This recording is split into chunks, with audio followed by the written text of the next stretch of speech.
Oke, selamat sore teman-teman. Jadi hari ini aku mau ajarin kalian tentang statistika 1. Nah, di sini tuh ada beberapa materi yang akan keluar di UA statistika 1. Ini aku ambil soalnya pakai soal tahun lalu. Nah, di sini tuh ada 4 materi yang akan keluar. Itu ada angka indeks, ada distribusi normal, sama distribusi sampling. Kayak pertama, aku jelasin yang angka indeks dulu. Jadi angka indeks itu kan digunakan untuk mengukur nih ya. Nah, di sini tuh yang keluar itu kalau tahun lalu itu angka indeks tertimbang. Nah, di sini tuh ada 4, ada Laspeyres, ada Paas, Fisher, sama Drobis. Nah, di sini tuh ada rumus-rumusnya yang bisa kalian simpan, kalian pakai buat nanti ujian. Di sini aku kasih tahu dulu beberapa arti dari ini. PT itu artinya tuh yang tahun yang ditanya. Kalau misalnya ada 00-nya itu, kayak P0, Q0, itu tahun dasar. Nah, tahun dasar itu biasanya nanti dikasih tahu di soal. Aku langsung ke soal nomor 1 ya. Nah, jadi yang pertama itu, ini soalnya atas. Berikut ini adalah data hasil pertanian di Kecamatan Druju Kidul Magelang. Nah, di sini tuh ada beberapa hasil pertanian, kan ada beras, kedelai, sama jagung. Di sini ada harga sama berapa jumlah produksinya juga. Nah, di sini kita ditanya nih, berapa sih harga PAAS tahun 2020 dengan tahun dasar 2017 dan jelaskan artinya. Terus juga dia tanya, iya, aku lanjut ya. Terus dia tanya juga harga Fisher tahun 2020 dengan tahun dasarnya itu 2017.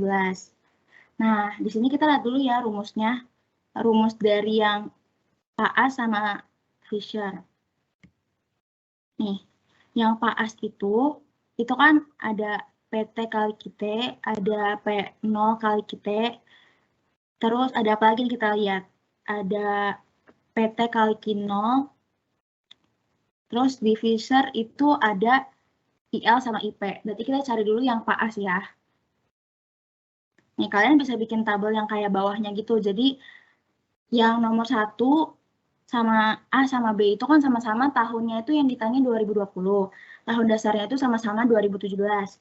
Berarti kalian bisa catat dulu nih, P0-nya itu kalian ambil yang 2017. Yang harga 2017 itu ada 50, 70, sama 30. Terus Q0-nya kalian ambil yang 2017 juga. Itu ada 120, 80, sama 50. Nanti kalian totalin juga di bawahnya. Habis itu PT-nya itu kalian ambil harga yang 2020. Itu ada 65, 80, sama 50. Kalau QT-nya kalian ambil yang 2020 juga, itu ada 110, 80, sama 50. Kalau udah, kalian tinggal kali-kaliin aja sesuai rumusnya nih. Tadi itu kan ada PT dikali Q0, berarti kalian tinggal kali nih. PT itu kan 65. 65 dikali Q0-nya 120. Nanti hasilnya 7.800. Sampai seterusnya ke bawah juga kayak gitu. Berarti yang kedelai berarti 80 dikali 80. Berarti 6.400. Terus yang jagung berarti 50 dikali 50. Berarti 2.500. Nanti kalian totalin aja nih. Nah, habis itu kalian lihat. Dia disuruh cari apa lagi? P0 sama Q0 kan. Berarti kalian tinggal kaliin P0 sama Q0. Berarti 50 kali 120, 70 kali 80, sama 30 kali 50. Terus ada juga P0 dikali QT. Berarti ada 50 kali 110, 70 kali 80, sama 30 kali 50. Terus yang terakhir, ada juga PT kali QT. Berarti kalian tinggal kaliin 65 dikali 110, 80 kali 80, sama 50 kali 50. Nanti kalau udah semua nih, nanti kan dapat nih total-total semuanya. Kalian tinggal masukin totalnya ini ke rumus. Aku next lagi ya. Nih, yang pertama itu kan disuruh hitunglah indeks harga PAAS tahun 2020 dengan tahun dasarnya itu 2017 dan jelaskan artinya. Nah, berarti kalian tinggal lihat yang IP price sama IP quantity. Yang price itu rumusnya itu kan sigma PT kita dibagi sigma PO kita dikali 100%, jangan lupa. Nah, kalian tinggal masukin nih, yang PT kita itu totalnya berapa? 16.050. Terus yang PO kita, P0 kita itu berapa? 12.600. Berarti kalian tinggal bagi dulu ya, 16.050 dibagi 12.600, nanti baru dikalikan 100%. Nanti dapatlah IP price-nya itu 127,38%. Nah, yang kedua, IP quantity. Itu kan rumusnya sigma PT kita dibagi sigma PT Q0. Ini ada sigmanya ya harusnya. Dikali 100%. Nah, berarti tinggal 16.050 dibagi 16.700. Nanti kalau udah hasilnya baru dikali 100%. Nanti dapatlah IP quantity-nya itu 96,11%.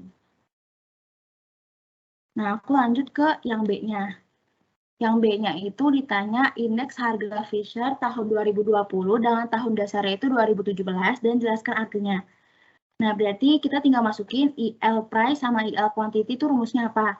Rumusnya itu kan sigma PT Q0 dibagi sigma P0 Q0 sama sigma P0 kita dibagi sigma P0 Q0. Nah, kenapa sih? Dia kan nanyanya harga Fisher. Tapi kenapa carinya yang IL? IL itu kan last price kan? Nah, karena rumus dari Fisher itu nih kita lihat di sini, itu harus kita ketahui dulu nih IL price sama IL quantity-nya. Nah, makanya kita masukin ke sini 16.700 dibagi 13.100 dikali 100%. Nanti dapatnya 127,48%.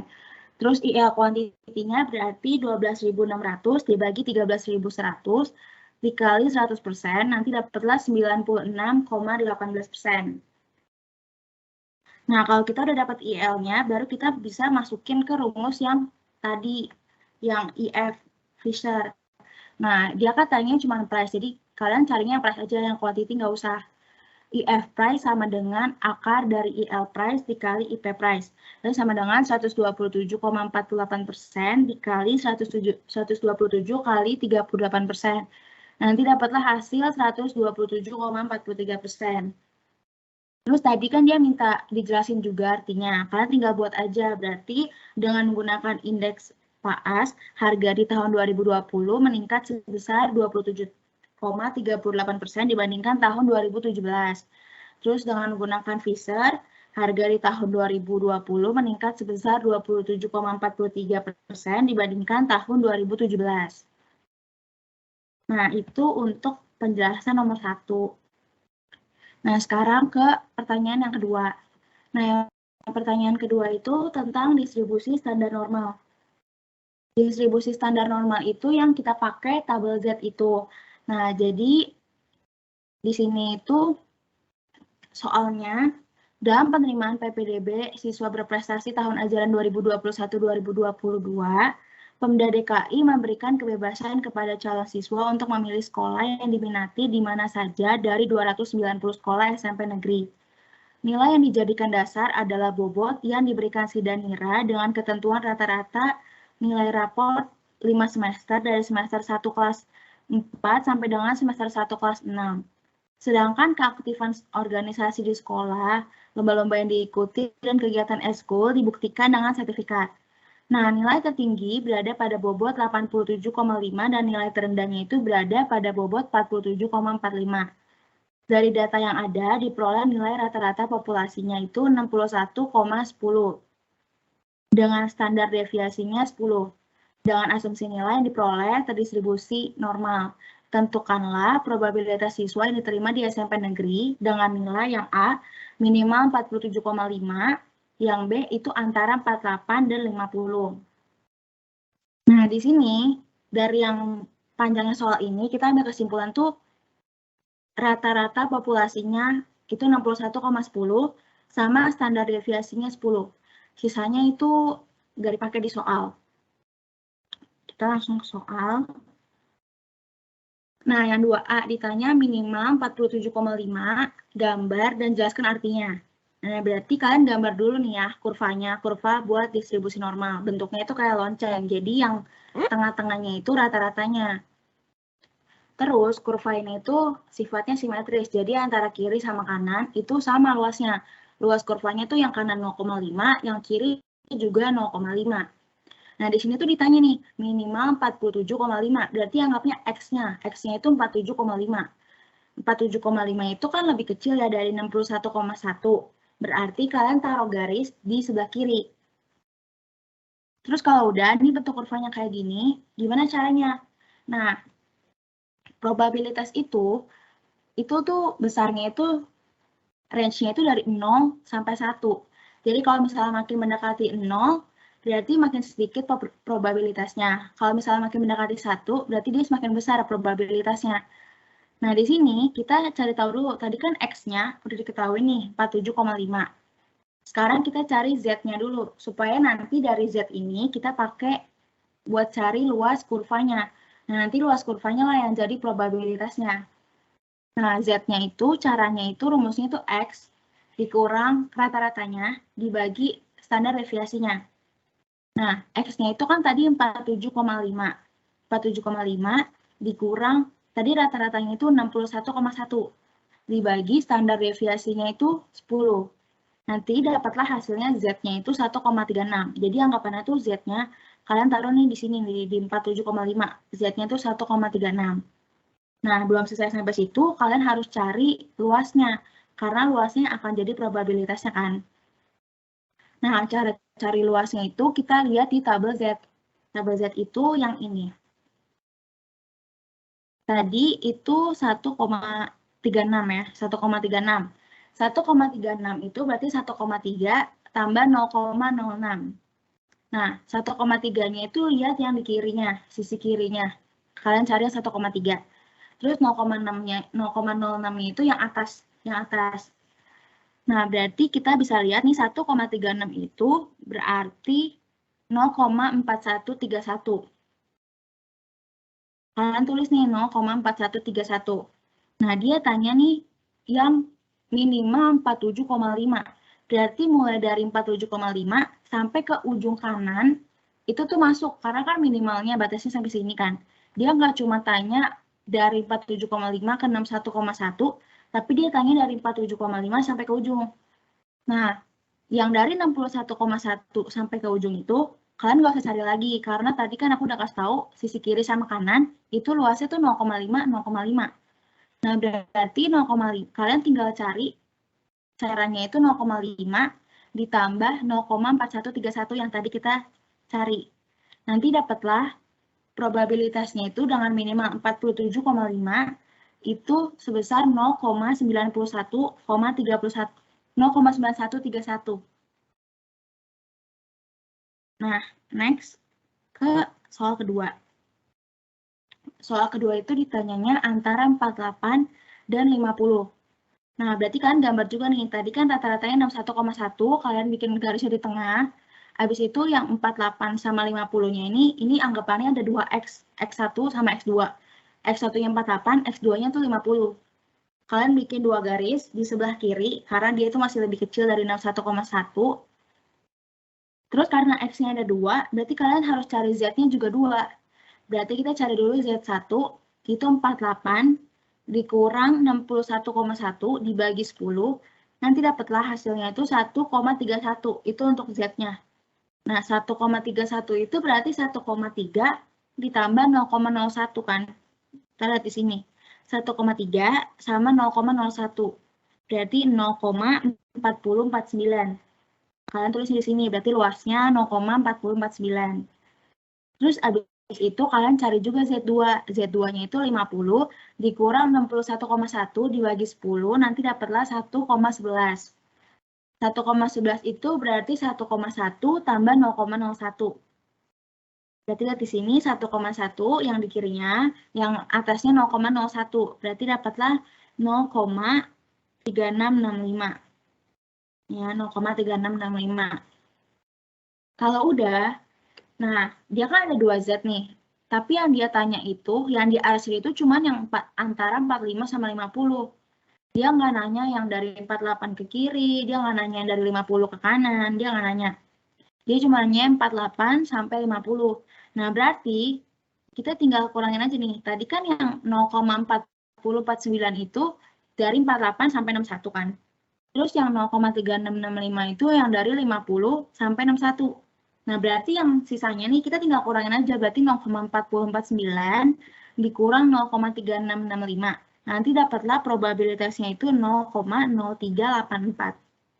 Berarti probabilitas siswa yang diterima di SMP negeri jika nilainya itu antara 48 dan 50 itu sebesar 0,0384. Distribusi normal udah sampai situ aja. Sekarang aku next dulu ya ke distribusi sampling satu rata-rata. Nah, ini tuh sebenarnya sama nih sama distribusi normal. Bedanya kalau normal itu dia itu meneliti populasi nih, besar kan. Kalau misalnya sampling, dia itu meneliti sampel, bagian terkecil lagi dari populasi. Nah, sampling ini dibagi dua, ada satu rata-rata sama ada satu proporsi. Nah, yang satu rata-rata sama caranya, kita harus cari Z-nya dulu. Caranya itu Z sama dengan X bar dibagi mu dibagi kesalahan bakunya. Nah, di sini buat cari kesalahan bakunya itu ada dua cara. Kalau misalnya di soal tidak diketahui populasinya berapa, itu caranya kayak gini, berarti standar deviasi dibagi akar N. N itu sampel ya. Terus, kalau misalnya diketahui populasinya, caranya itu standar deviasi dibagi akar N dikali akar N min N dibagi N min 1. N besar itu adalah populasinya. Sekarang kita langsung soal. Jadi di soalnya itu, rata-rata tinggi badan seluruh siswa di SD Negeri 007 adalah 170 cm. Dengan standar deviasinya itu 10 cm. Datanya terdistribusi normal. Jika diambil sampel random 30 siswa, maka hitunglah probabilitas yang A. Rata-rata tinggi badannya kurang dari 165 cm. Gambar dan jelaskan. Nah, di sini dari soal ini tuh kita dapat beberapa nih yang diketahuinya. Yang diketahui yang pertama, rata-rata tinggi badan seluruh siswa. Itu 170 cm. Terus diketahui juga standar deviasinya 10 cm. Terus jumlah sampelnya itu 30. Nah, yang ditanyakan rata-rata tinggi badan yang kurang dari 165 cm. Probabilitasnya ya. Nah, berarti kalian gambar kurvanya nih. Seperti biasa, yang jadi rata-rata itu sebagai puncaknya di tengah, 170. Terus ditanya itu 165. 165-nya berarti kita taruh di sebelah kiri. Nah, kita buat cari Z kan harus cari kesalahan baku dulu. Nah, kesalahan bakunya itu rumusnya standar deviasi dibagi akar N. Kenapa rumus yang ini? Karena dia tidak diketahui berapa populasinya. Berarti tinggal 10 dibagi akar 30. Nanti dapatlah kesalahan bakunya itu 1,83. Nanti kalau udah, baru bisa kalian cari Z-nya. Nah, cara cari Z-nya itu X bar dibagi mu per kesalahan baku. Tadi X barnya itu, yang ditanya nih, X barnya itu 165, dikurang mu-nya itu rata-rata semuanya, itu 170, dibagi 1,83. Nanti dapatlah Z-nya itu 2,73. 2,73 itu berarti 2,7 ditambah 0,03. Nah, kalian lihat di tabel ini, 2,7-nya yang kiri, 0,03-nya yang kanan. Berarti dapatlah 0,4968. Udah nih ya. Nah, kalau udah, ini sama sih kayak tadi. Kalian tinggal lihat nih. Dia kan nanyanya yang kurang dari 165 cm. Berarti dia nanya dari 165 ke kiri tuh sampai mentok. Nah, berarti caranya tinggal kalau misalnya dari kiri ke 170 itu kan besarnya 0,5. Berarti tinggal 0,5 dikurangin tadi yang dari 165 ke 170 itu kan luasnya 0,4968. Berarti tinggal 0,5 dikurang 0,4968. Nanti dapatlah probabilitasnya itu 0,0032. Berarti probabilitas yang rata-rata tinggi badan siswanya itu kurang dari 165 cm dengan diambil sampelnya itu 30 siswa berarti sebesar 0,0032. Next, kita ke soal yang kedua. Nah, soal yang kedua itu ditanyanya tuh rata-rata tinggi badan antara 173 dan 175. Nah, berarti kalian gambar lagi nih kurvanya. 170 yang di tengah, terus 173 sama 175 itu kan lebih besar dari 170, makanya kalian bikin garisnya di kanan. Kalian udah bikin garisnya di kanan, habis itu di sini X-nya ada 2 kan, 173 sama 175. Berarti kalian cari Z-nya juga 2, berarti buat yang 170 ke 173 sama 170 ke 175. Nah, berarti caranya kayak tadi juga 175 dikurang 170 dibagi 1,83. 1,83 itu yang standar deviasi yang kita udah hitung di awal ya. 1,83 nanti dapatlah Z-nya itu 2,73. 2,73 sama dengan 2,7 tambah 0,03. Berarti kalian lihat di sini 2,7 sama atasnya 0,03. Titik tengahnya di mana? 0,4968. Udah kan? 0,4968. Terus cari lagi nih buat yang 170 ke 173. Berarti 173 dikurang 170 dibagi 1,83, nanti dapatlah 1,64. 1,64 itu berarti 1,6 tambah 0,04. Berarti 1,6 sama 0,04, berarti 0,4495. Dan ya kan udah dapat dari 170 ke 173 itu 0,4495, dari 170 ke 175 itu 0,4968. Nah, dia tanya tuh cuman yang dari 173 ke 175. Nah, caranya gimana? Berarti caranya kalian tinggal kurangin nih 0,4968 dikurang 0,4495. Nanti dapatlah hasilnya itu 0,473. Berarti probabilitas rata-rata tinggi badan siswa antara 173 dan 175 jika diambil sampelnya itu 30 sebesar 0,0473. Oke, sekarang kita yang keempat itu distribusi sampling satu proporsi. Nah, ini tuh sama, cuma bedanya buat ngebedainnya itu kalau misalnya di soal dikasih taunya itu bentuknya ada persentase, berarti dia masuknya proporsi. Tapi kalau dia langsung ngasih taunya rata-rata, berarti itu dia masuknya distribusi sampling rata-rata. Nah, ini sama nih. Ini caranya kita cari Z dulu. Z-nya itu dicarinya dengan P topi dikurang P dibagi kesalahan baku. Nah, untuk cari kesalahan bakunya juga sama nih, dibagi 2. Kalau diketahui populasinya, kita pakai yang bawah nih, yang finite. Kalau misalnya tidak diketahui, kita pakai yang atas. Nah, di sini ada soalnya. Satgas COVID wilayah Jakarta ingin mengetahui sejauh mana para penumpang MRT dalam mematuhi prokes kesehatan, yaitu dengan menggunakan masker dengan benar saat di luar rumah. Dari hasil pengamatan Satgas, diketahui bahwa 18,75% penumpang MRT belum mematuhi menggunakan masker dengan benar. Nah, jika diambil sampel 500 penumpang, maka berapa probabilitasnya? Yang pertama itu pertanyaannya kalau misalnya kurang dari 100 penumpang belum mematuhi menggunakan masker dengan benar.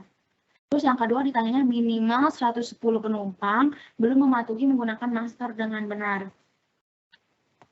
Nah, di sini kita tulisnya yang diketahui itu kan probabilitas yang tidak pakai masker tadi dikasih tahu 18,75%. Berarti sama dengan 0,1875. Terus tadi dikasih tahu N-nya itu 500.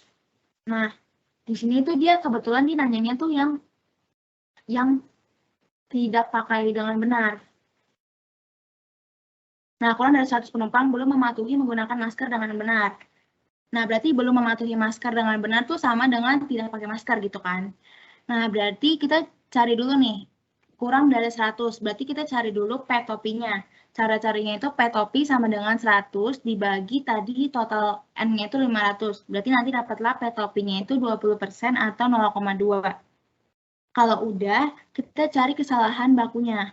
Kesalahan bakunya itu bisa dicari dengan akar 0,1875 dikalikan dengan 1 kurang 0,1875 dibagi 500. Nanti dapatlah hasilnya itu akar 0,0003046. Nanti hasilnya 0,01745. Belum selesai sampai situ, kalian harus cari lagi Z-nya. Z itu rumusnya tadi P topi dikurang P dibagi kesalahan baku kan. P topinya itu yang tadi nih, yang 0,2 dikurang 0,1875 dibagi 0,01745. Nanti dapatlah Z-nya itu 0,72. 0,72 itu sama dengan 0,7 tambah 0,02. 0,7 tambah 0,02. Berarti dapatlah 0,2642 kan. Udah nih, 0,2642. Nah, dia tanyanya tuh yang kurang dari 100 penumpang belum mematuhi menggunakan masker. Tadi kan kita bikin dulu nih kurvanya kayak gini ya. 18,75-nya itu di tengah sebagai rata-rata, sebagai puncaknya. Terus ini yang kurang dari 100-nya itu kan 20%. Berarti taruhnya itu di sebelah kanannya gitu kan. 20%. Dia tanya itu yang kurang dari 100 penumpang.